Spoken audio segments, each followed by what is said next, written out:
Remember, Pharaoh was considered Horus incarnate. He's considered a deity figure. And Pharaoh's going to go out to war to get those nasty Israelites at the Red Sea. Not really.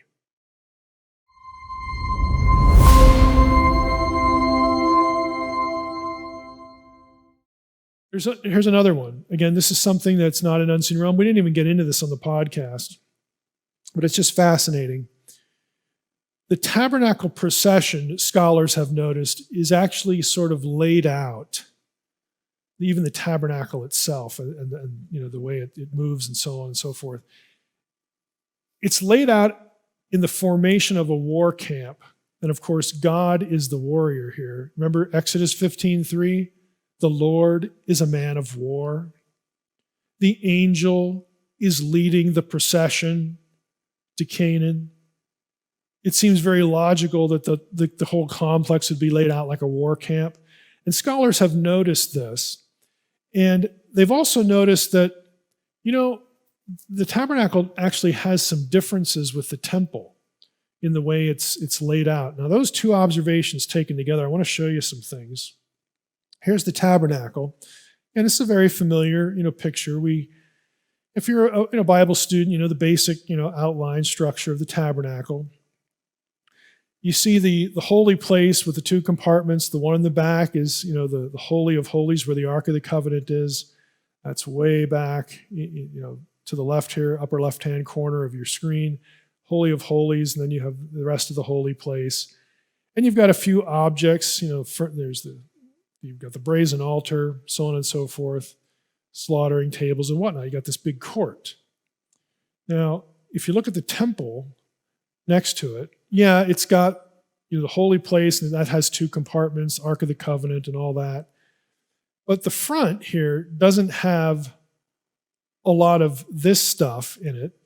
And of course, when you get to the temple, you don't have camped around the temple the tribes of Israel. So there are some visual sort of layout differences between the two. I mean, they're both, the dwelling place of God, and they're both decorated like Eden, and they're both, the Mount Zion, the cosmic mountain, Mount Sinai, where the tabernacle sits for a while, where it gets constructed, for the first time, so on and so forth. So there's a lot of similarities, obviously, but there are some differences. And scholars have noted the differences and said, if you look at the tabernacle, especially when the people are camped around it, it's kind of like a war camp. And that would make sense because Yahweh is the divine warrior. Well, other scholars have noticed, that war camp is laid out pretty much exactly like the war camp of Ramses II. Now, I don't want to get into necessarily the date of the Exodus, but this is really interesting.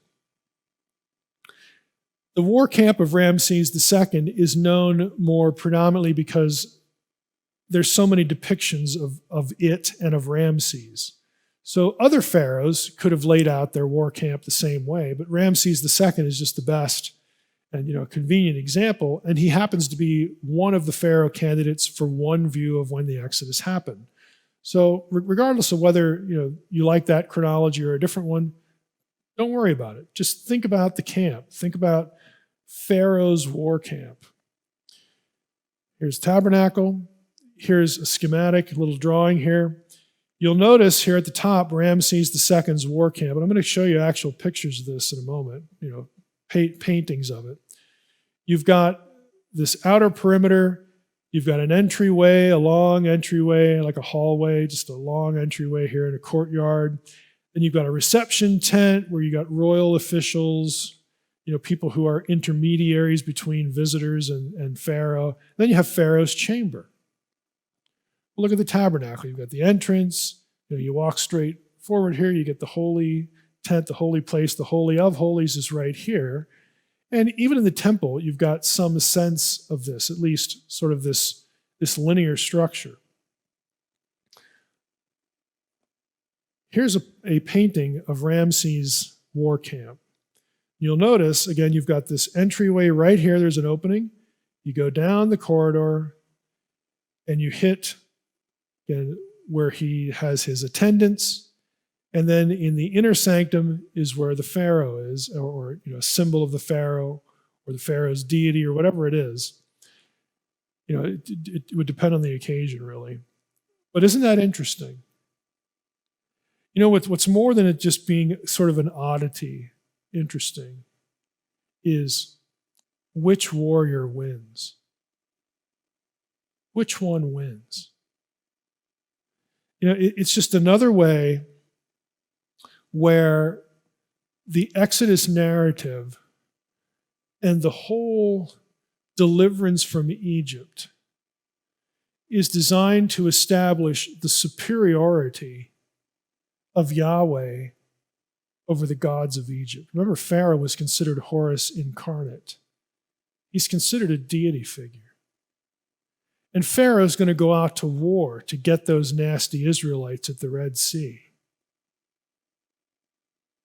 Not really. Okay, we know who wins the conflict.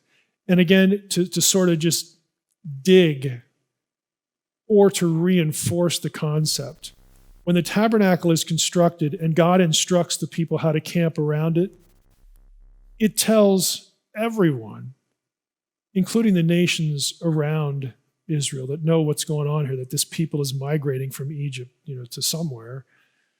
Ultimately they figure it out to Canaan.